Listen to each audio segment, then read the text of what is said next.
આજે આપણે એક અલગ જ રીતના પરોઠાની રેસીપી જોઈશું જે ખાવામાં ખૂબ જ ટેસ્ટી લાગે છે અને એકદમ ફૂલીને દડા જેવા થાય છે. તો વિડીયોને એન્ડ સુધી જોતા રહેજો. તમારું સ્વાગત છે મારી ચેનલમાં અને આપ સૌને મારા જય શ્રી કૃષ્ણ. તો ચાલો શરૂ કરીએ આજની આ રેસીપી. તો સૌથી પહેલાં આપણે પરોઠાનો લોટ બાંધી લેશું. તો તેના માટે મેં અહીંયા રોટલીનો લોટ લીધેલો છે અને માત્ર 1 થી 2 મોટી ચમચી જેટલો જ મેં ભાખરીનો લોટ એડ કરેલો છે. બહુ વધારે એડ કરવાની જરૂર નથી અને સ્કીપ કરવો હોય તો પણ કરી શકો છો. હવે થોડી હિંગ પાવડર એડ કરી દેશું, સ્વાદ પ્રમાણે મીઠું એડ કરીશું અને થોડું એવું મોણ એડ કરીશું. તો મેં 1 ટેબલસ્પૂન જેટલું મોણ લીધેલું છે. અહીંયા તમારે જેટલો લોટ લેવો હોય, મતલબ કે જેટલા પરાઠા બનાવવા હોય એ રીતે તમે એડજસ્ટ કરી શકો છો. કાળા મરીનો પાવડર એડ કરીશું અને હાથથી મસળીને જીરું આપણે એડ કરી દેશું અને બધી વસ્તુને સરસ રીતે આપણે સૌથી પહેલાં મિક્સ કરી લેશું. આમનામ પણ આ પરોઠા તમે બનાવશો ને આ રીતે તો પણ ખૂબ જ ટેસ્ટી બને છે. પંજાબી શાક હારે, ચા હારે કે દહીં હારે એમનામ પણ લુખ્ખા ભાવે ને એવા સરસ આ પરોઠા બને છે. તો જરૂરથી આ રીતે પણ ક્યારેય લોટ બાંધીને તૈયાર કરજો, બહુ સરસ એવા લાગે છે. તો હવે પાણી એડ કરતાં જઈને આપણે સોફ્ટ એવો લોટ બાંધવાનો છે, રોટલી કરતાં થોડો એવો સોફ્ટ રાખવાનો. તો આ લોટ બંધાઈ ગયો છે અને તેમાં થોડું એવું તેલ એડ કરીને આપણે સરસ એવો કૂણવી લેશું. તો એ વાતનું ખાસ ધ્યાન રાખવું કે જ્યારે પણ પરોઠા બનાવીએ અને સ્પેશિયલી સ્ટફ પરાઠા તો તેનો લોટ થોડો ઢીલો હોય છે, મતલબ કે રોટલીના લોટ કરતાં થોડો એવો સોફ્ટ રાખવાનો હોય છે જેથી કરીને તે ફાટે નહીં. નહીંતર કેવું થાય કે તે ફાટી જાય અને સ્ટફિંગ બહાર નીકળી જાય એટલે આપણને વણતા પણ ન ફાવે, ચોળવતા પણ ન ફાવે. એટલા માટે તો હવે લોટને સરસ એવો થઈ ગયો છે તો તેને ઢાંકીને આપણે 10 થી 15 મિનિટનો રેસ્ટ આપી દઈશું. ત્યાં સુધીમાં આપણે એક પેસ્ટ બનાવી લેશું. તો તેના માટે મિક્સર જાર લઈ લેશું અને થોડા ફુદીનાના પાન અને થોડા આ રીતે ડાળખા સાથે કોથમરીને મેં કટ કરીને લીધેલી છે, જેથી કરીને એકદમ સરસ એવું આપણે જે રીતનું પેસ્ટ જોઈએ છે એ રીતની સરસ એવી થઈ જાય. એટલા માટે તમે ફુદીનાને પણ થોડો એવો કટ કરીને પણ એડ કરી શકો છો. હવે તીખાસ પ્રમાણે મરચું એડ કરીશું, તમને જેટલું ફાવે એટલું. અને મેં અહીંયા મીઠાને બદલે સંચળ પાવડર લીધેલો છે, તેનાથી ખૂબ સરસ એવો ટેસ્ટ આવે છે. અને આદુને આ રીતે કટકા કરીને લીધેલું છે, પણ તેને ખાસ ધ્યાન રાખવું કારણ કે આ આદુના કટકા મોટા પીસીસ હોય છે તો એમને રહી જવા કરે છે. તો એવું લાગે તો તમારે ખમણીને એડ કરવા.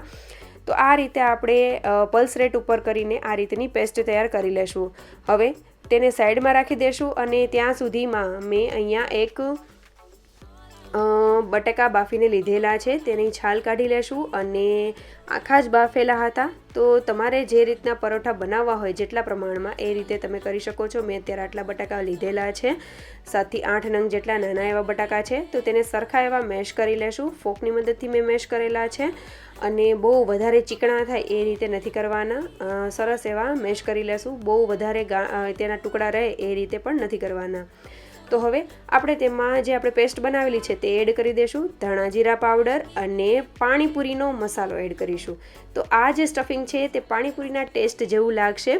સાથે કાળા મરીનો પાવડર અને શેકેલા જીરાનો પાવડર, સ્વાદ પ્રમાણે મીઠું એડ કરી દેશું અને બધી વસ્તુઓ મિક્સ કરી લેશું. તમારા અહીંયા બારીક કાપેલી ડુંગળી, બારીક કાપેલા મરચાં એડ કરવા હોય તો પણ તમે કરી શકો છો. ટેસ્ટ ગજબનો આવે છે આ સ્ટફિંગનો, તમે એક વખત જરૂરથી ટ્રાય કરજો. હવે બધી વસ્તુ મિક્સ કરી લેશું અને જો મોટી ગાંઠો રહી ગયો હોય બટાકાની તો તેને પણ આપણે મેશ કરી લેશું અને ટેસ્ટ કરી લેશું કે કંઈ પણ ઘટે તો આપણે બેલેન્સ કરી લેવાનું છે. તો બધી વસ્તુ સરસ થઈ ગઈ છે તો આપણે સાઈડમાં તેને રાખી દેશું અને લોટ પણ 10 થી 15 મિનિટ જેવો થઈ ગયો છે તો તેને લઈ લેશું.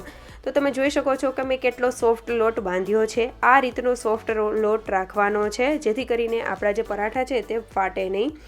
હવે આપણે એક લુઓ લઈ લેશું અને તેને પાટલા ઉપર રાખીને થોડો લોટ છાંટીને આપણે સરસ એવી રોટલી વણી લેશું. તો અહીંયા તમારે કેવડી સાઇઝનું પરોઠું બનાવવું છે એટલો તમારે લુઓ લઈ શકો છો. તો સૌથી પહેલાં આપણે જે પરાઠું બનાવવાના છીએ તે સ્ક્વેર શેપમાં છે. તમે ટ્રાયેંગલ શેપ, સર્કલ શેપ કોઈ પણ બનાવી શકો છો. સર્કલ શેપમાં ઘણી વખત કેવું થતું હોય કે કોઈને ફાટી જતા હોય છે, તો એવો પણ પ્રોબ્લેમ થાય છે. અને જો તમે બનાવીને પણ પરાઠા સ્ટફ કરીને અને વણીને પરાઠા રાખશો ને તો પણ ફાટી જશે જ્યારે તમે તેને તળશો, એટલે મતલબ કે શેકશો ત્યારે. એટલે એ વાતનું ખાસ ધ્યાન રાખવું કે ક્યારેય પણ સ્ટફ કરી બનાવીને ક્યારેય પણ ન રાખવા, તરત જ બનાવીને તરત જ શેકી લેવાના. તો હવે આ રીતે આપણે રોટલીની વચ્ચે સ્ટફિંગ ભરી દેશું અને તેને સ્ક્વેર શેપમાં લગાવી દેશું.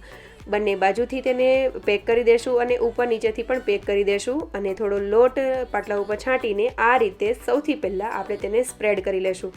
અંદરનું સ્ટફિંગ જે છે તેને હાથની મદદથી આ રીતે સ્પ્રેડ કરવાનું છે. તો તમે જોઈ શકો છો કે લોટ થોડો ઢીલો હોય ને તો જલ્દીથી તે સ્પ્રેડ પણ થઈ જાય અને તે ફેલાતો જાય છે.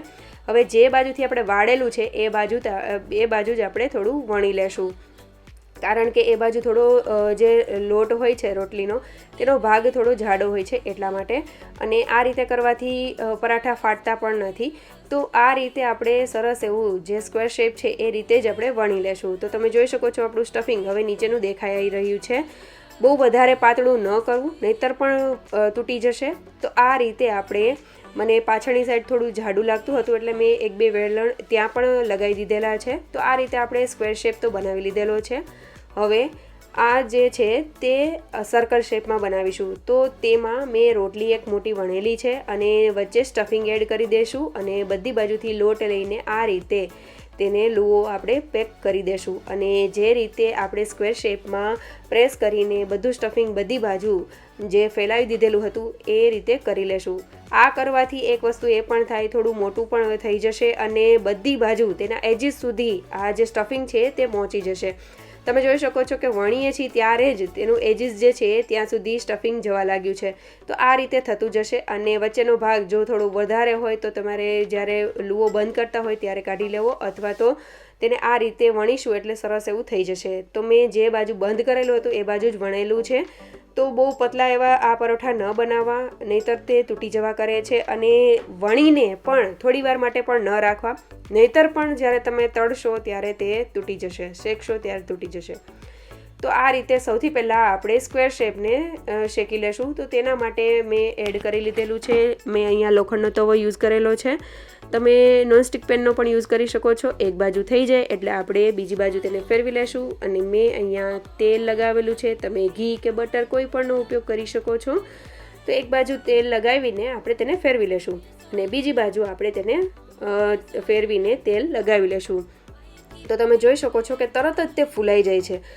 આ જે સ્ક્વેર શેપ છે તે પરાઠા એકદમ સરસ એવા ફૂલાઈને દડા જેવા થાય છે. કોઈ પ્રોબ્લેમ નથી આવતો. જો તમારે સર્કલ શેપમાં ક્યારેય પણ ફૂલાતા ન હોય તો આ રીતે ટ્રાય કરજો, બહુ સરસ એવા થશે. એકદમ સરસ એવા આપણા પરાઠા છે તે સરસ એવા બધી બાજુથી સરસ એવા શેકાઈ જાય એટલે આપણે તેને લઈ લેશું અને આપણે જે સર્કલ શેપનું પરાઠું છે તે આપણે એડ કરી દેશું. તો તમે અહીંયા સ્ક્વેર કે ટ્રાયેંગલ શેપ બનાવશો ને તો બાળકોને ખાવાની ખૂબ જ મજા આવે છે. તેને શેપ અલગ અલગ જાતના હોય તો તે ગમતા હોય છે. તો તમે કોઈ પણ શેપ બનાવીને તૈયાર કરી શકો છો. તો આ રીતે સ્ટફિંગ સાઈડમાં બહાર નીકળે તો આપણે અંદર પ્રેસ કરતા જશું અને તેને જે જગ્યાએથી હવા નીકળતી જતી હોય તો ત્યાં થોડું થોડું પ્રેસ કરીશું એટલે એકદમ સરસ ફૂલીને દડા જેવા થશે. તો મેં આ પરાઠાને દહીં અને ખાટી મીઠી આંબલીની ચટણી સાથે સર્વ કરેલા છે. તમે ડુંગળી પણ સર્વ કરી શકો છો, પણ આ પરાઠાને ખાટી મીઠી આંબલીની ચટણી સાથે ખાવાની ખૂબ જ મજા આવશે. એક વખત જરૂરથી ટ્રાય કરજો. અને તમે જોઈ શકો છો કે જે સ્ક્વેર શેપનું પરાઠું છે તેમાં એજીસ સુધી બધી બાજુ જે સ્ટફિંગ છે તે પહોંચી ગયું છે. એકદમ સરસ એવું થઈ જાય છે એટલે એક એક બાઇટમાં તમને સ્ટફિંગનો આનંદ આવશે. તો જરૂરથી આ રીતની રેસીપી ટ્રાય કરજો. તો તમે ક્યારેય પણ ન બનાવી હોય, ટેસ્ટમાં ખૂબ જ સરસ લાગે છે. અને આજની રેસીપી સારી લાગી હોય તો લાઇક, શેર અને સબસ્ક્રાઈબ કરજો અને કમેન્ટ કરવાનું ભૂલતા નહીં. Thank you for watching.